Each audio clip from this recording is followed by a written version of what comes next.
Well, welcome to another edition of In the Box, presented by Vorys, and is with my great pleasure to speak with today the original Blue Jackets head coach, Hockey Canada. And when you think of hockey in Canada, you think of this man growing up in Canada. He was part of the royalty there, and I was lucky enough to play for him in Columbus. And it's great to see the great Dave King. Kinger, it's great to see you, man. You look awesome. How are things going? Things are going well. My wife, Linda, and I live in Scottsdale in the wintertime. And of course, I have my place up in Canada for the summer. So it's great to get to watch lots of hockey, Jody. And so I have no complaints.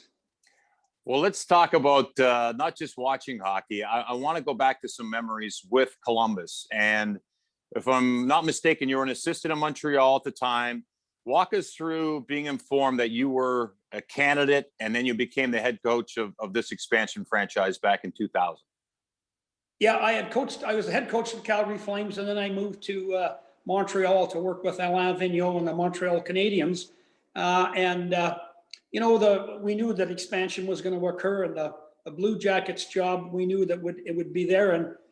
And for me, I can remember, Jody, very clearly thinking about what a great opportunity, because you knew it was going to be a real challenge. Expansion in those days was very interesting. The expansion draft isn't even close to what it is now in terms of the players you get. But I was really excited about that possibility. I talked to Doug McLean and also to Jim, and they had a number of candidates, and I was hoping to get the job, and then it happened. I got the job, and I was really, really excited, because it really is an honor to be the first coach of an expansion franchise. And it was such a terrific opportunity that I was thrilled to be able to go to Columbus. And then you get here and you had a nice old time here. I mean, but when you look back at the teams and your experience and the life away from the rink, what comes to mind for you? Well, first of all, it is a wonderful city. I got to tell you, Columbus is a great place to live, great place to raise a family. Our kids had moved out by then, or we moved away from them, I guess is a better description. But a great place for a family, a wonderful city. And, when I got a chance to see the Nationwide Arena, man, it was a knockout, because it was a beautiful arena with its own practice facility. And then we had an owner, Mr. John McConnell, who was just an unbelievable man. I can't tell you what a gentleman he was. And he was the right guy, such a stable, calm guy. He was just the right guy to start a franchise for Columbus in the NHL. So it was a great place, and a really great city, and certainly a great place to go. How about your interactions with Mr. Mack? Does anything stand out with you? Maybe first time you met him, or a conversation? Because you're right, his legacy still lives in this franchise. Yeah, I just remember he would come down to practice, Jody, the odd time, and always never get in your way. He'd just sit in the player's box and watch the practice. And so when the practice was over, I'd go over and we'd shake hands and say hello. And, he didn't know a great deal about hockey, but he was just amazed about the speed of the game and the skill of the guys. And he really wanted to put something back into Columbus. He had a successful Worthington Steel there, and had done so well and done a lot for the city. And this was kind of a way for him to put something back. And he was very proud of the fact that the franchise was going to be good, and it was off to a good start, and a fine gentleman. Yes, no doubt about that. Now, how about the fans here? This is a big sports town, as you learned, or maybe you knew before you got to Columbus, Ohio. There was a little bit of a hockey market, but your interaction with fans and teaching them the game, and maybe being impressed by some of the fans that knew a lot about hockey. Yeah, they had hockey in Columbus before with minor league teams, I think, a little bit. And the fans were unbelievable. They were so loyal. Like, we were a team that was, we had to really scrap to win and stay competitive in a game. And we had to always bank on Tugger giving us some good goalkeeping, making that timely save for us, Jody. So it was really important for us to be a competitive group of players, because we knew that's what the fans would relate to. if we could put our effort out there every night, maybe the execution might drop a little bit some nights, but our effort could never drop. And that team did a wonderful job of working every night, giving the fans their money's worth, and then creating a bit of a tradition for hard work and being that picture. And so the fans were wonderful, really loyal, and it's a great sports town. I mean, Ohio State, I became a big Buckeye football fan, and I followed them carefully, still do. And so what a great place for any sports fan, and for kids to grow up playing sports. You couldn't get a better place than Columbus. And it's really interesting, Jody, to see the growth in youth hockey in Columbus, because in that era, there was a little bit of youth hockey, but it's really, really grown. And it's great to see players now in the league and getting close to being in the league from Columbus. Yes, we have a star in Jack Roslovic who grew up in this system. When you look back, because, you know, you always need to look back and learn from your experiences. Is there a great sense of pride in being the original coach? And there's a foundation you laid here, Kinger, with hard work, commitment to the community, which was brought in by the organization, but also that foundation to these young players who are coming up. You have knowledge in hockey, a wealth of knowledge, but the work ethic side and how you just went about your business and made sure that we were all pros, led by a pro, and it's carried over to today. We have 13 local alumni in this community now. Does that give you a sense of pride? You know what, Jody, it really does. And I'm being very honest when I say this. When I watch the telecast of the game and I see yourself and Jean-Luc Grandpierre, you know, doing such a great job on the telecast. And I remember you guys cutting your teeth with the Jackets early in our evolution. And yes, it's great. And I know a lot of players do live there because it's just a wonderful place to live. And I think that's a real credit to the fans. And the other thing that you mentioned, and I thought was a really good point, Jody, we asked a lot of our players, because we were a new franchise, we needed a commitment from the players to do a lot of things in the community, to get out and do a lot of charity events, et cetera, et cetera. And what a group of guys for that. There's never a complaint. They worked real hard at it and they enjoyed it. And so we started a good rapport with the fans, and that was a great way to start the franchise. And if you think about that, Kinger, we were so proud. And I think people don't understand. They just look back sometimes and think the record wasn't great. But it's an all-in mindset with the coaches, the trainers, the players, the wives, the families. We were so proud to be wearing that jersey and be a part of the National Hockey League and go up against the Detroit Red Wings and the Colorados and the great teams in the league, that when you look back, you're right. It's not just the hockey. It's that commitment that we were given the opportunity to take on, but you led the charge. And that's something that will never be forgotten in this organization. So for that, we all have to thank you for that, Kinger. I do want to talk about, there's so much, you've done so much since you left Columbus. And I'm just going to say this, isn't it amazing where hockey can take you? It's totally amazing. You know, I really enjoyed my 13 or 14 years in the NHL. It was great. And then when at a point I said to myself, you know, I want this game to do some other things for me.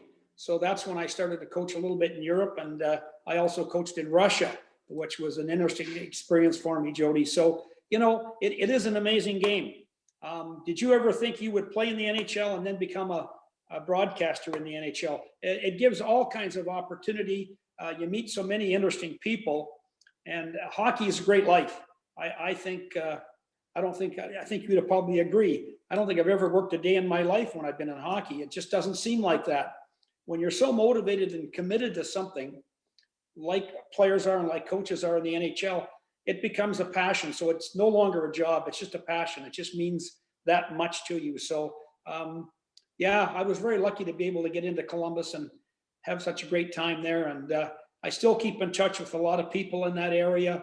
And it's just, I follow those Jackets and I was so happy the first year they made the playoffs, Jody. You felt a little bit a part of that because, yeah, we were the first step in the evolution. And believe me, when in those days, expansion was an evolution. You didn't get the kind of players, the depth of players. We got good players, but not the depth of players that they now acquire in an expansion draft. And every time I see the Ray Whitneys and the Jeff Sandersons and Tyler Wrights, guys like that, yourself, it just conjures up good memories, and really a great group of guys, because they were so interdependent. Like, for us to be successful, we had to work together. The wives had to get out into the community and help us out. And so it was terrific. And when you talk about teams and you use the term family, that's very correct. I think that really applied to our start in Columbus. Yeah, that's a really good point. And you know, to talk about family, this community is a really family hockey. The hockey community is a family community here in Columbus. And the only thing that's really changed, Kinger, that we've got new fans. The fans that were young 20 years ago are now, you know, 25, 35, 45, 55 years old. So it's different to hear them talk about those great memories. And it's kind of fun for them to bring up that they were there when they were 6 years old. And I'm like, wow, it was that long ago. But it's hard to believe, isn't it? It is hard to believe how time goes by. And, you know, when I look back and I look at the team pictures, it's interesting. You know, we had, I think that first year with the team, we had 39 players or 40 players go through our roster, which is, you would expect that with an expansion team, because you're trying to give guys some exposure to it. And so both first couple of years of the franchise, we went through a lot of players, gave a lot of players an opportunity. And, you know, it's interesting, because the first year, as you mentioned earlier, it wasn't easy to win. But, you know, we had 15 games that year go into overtime. And overtime wasn't good to an expansion team, because your guys were so happy that they were guaranteed a point that sometimes they forgot to go for the second one. But yeah, what a wonderful place, and what a great franchise. And it's really established now. It's one of the established franchises. And the playoff run the couple of years ago was amazing to watch, and great for the franchise. How close do you keep an eye on the Blue Jackets? Well, I watch them carefully. I still enjoy the fact that the team has changed completely. So many good young players. They've done a good job of drafting and developing players. And just like you know, I follow you and Jean-Luc and the guys there. You know, I still, even though that's a completely new team, you still feel very much part of it, because we were there when it was step one. And so, yeah, it's a great situation to follow, and a good team. This is not an easy year for the team this year, but it's a difficult year for everybody. There's some factors that make it a very difficult season, and they've gone through some transition in their lineup this year, and that's all part of the process. Yeah, it's interesting, right? There's an evolution, and there's a lot of the expectations are very high for this group. So that makes disappointment even bigger as we watch, you know, everything that's happening. It's an interesting time in hockey. And we were speaking earlier about the value of the fans and the things that are different. When you see the National Hockey League now, I mean, is there a lot of the coaching philosophies you have still in play, or do you have to say things are much different? Oh, I think there's a lot of philosophy things that are still the same. You know, I wrote a book called Loose Pucks and Ice Bags, and the title tells you a lot of my beliefs in the game. If you get to loose pucks, you control the game a lot. And then obviously ice bags, it means at the end of the game, if you have lots of ice bags on your guys, they competed hard, Jody. So, you know, I've always felt that those two elements are an important part of my philosophy, and they still are. When you look at the game, if you watch the game every night, two things come up. For a player, it's a nonstop decision-making game. You're on the ice, whether you have the puck or don't have the puck, you have decisions to make all the time. You also have choices to make. Now, decisions are made basically with your head. That's your game sense, and that's, you know, your head making the decision. Choices are made more with your heart. They're a little bit sometimes harder to see sometimes for people, but so there's decisions and choices. So with decisions, if you make smart, easy decisions a lot in the game, plus you're prepared to make the hard, difficult choices, like blocking shots, taking hits to make plays, getting to the net where there's lots of traffic, making those tough choices, that's how you win. It's easy decisions and tough choices that wins in hockey. So that will always be part of my philosophy, and it's a very simple one. But the game has changed dramatically in terms of tactics. And that's one thing I did talk about in my book, Jody, was the fact that, you know, it was about the start of your career. In the 1999 2000, 2001, 2002. The NHL brought a lot of rules in. They changed the ice dimensions to make the end zones bigger and the neutral zone smaller. No red line for the two-line pass. They brought in the trapezoid rule. 2 referees was brought in, Jody, which for a guy like yourself was no fun. They changed the game a lot. So the game has changed a lot because the rules have changed, Jody. The style of play has changed. So philosophically, I still believe in the same things, but there's no question tactically the game has changed a fair amount. Boy, you summed it up perfectly, Kinger.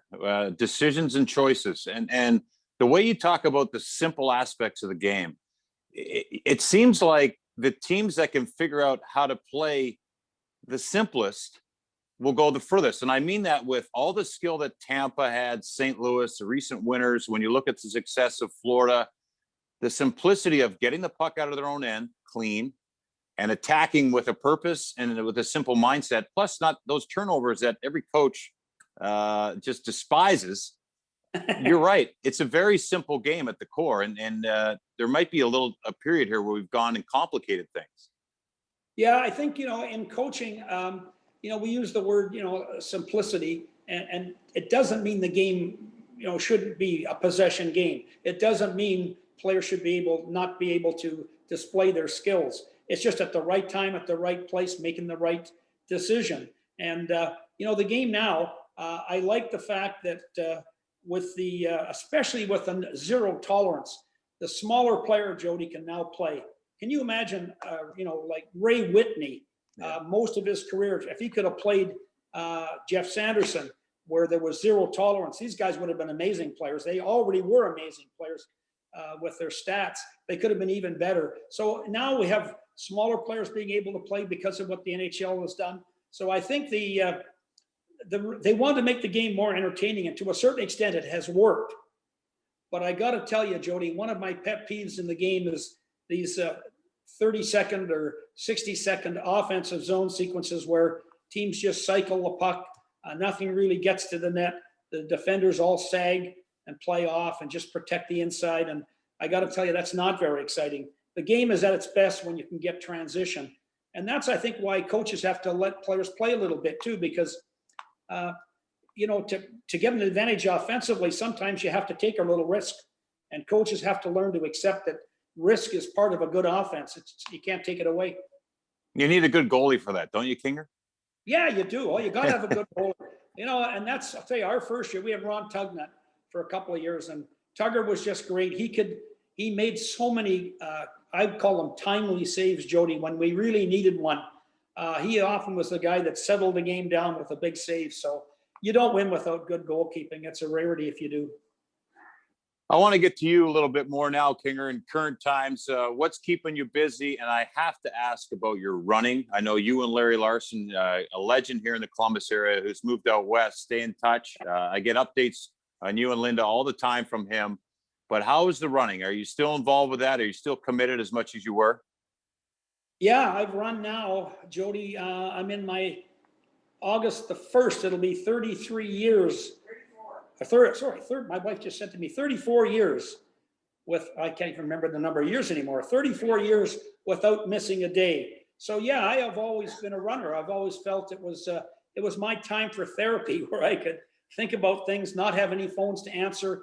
I could just throw around in my mind anything I was trying to do. So a lot of the big decisions I would make on our lineup, for example, how we were going to play against another team, it came during one of my runs. And I used to love to run with Larry Larson. We'd run up through the campus at Ohio State, and it was always good to run there because it was a great place to run, but you couldn't go more than 100 meters without somebody yelling, "Hey, Mr. Larson," because he was a teacher. Everybody knew Larry Larson. So when we went through campus, the pace of our run slowed right down, and we ended up stopping and talking to so many people. But, I've always believed in fitness. I think it keeps you sharp. And I think if you're asking your players to do it, you don't have to do it. I just chose to do it. 34 years, you haven't missed a day. And I love that your wife corrected you right there. Yeah, Linda's Is she waiting for you to get out the door? Is Linda like, yep. Dave, get out the door and run for a half hour, please. And I run every morning. I go early. I'm a 6:30 runner type thing.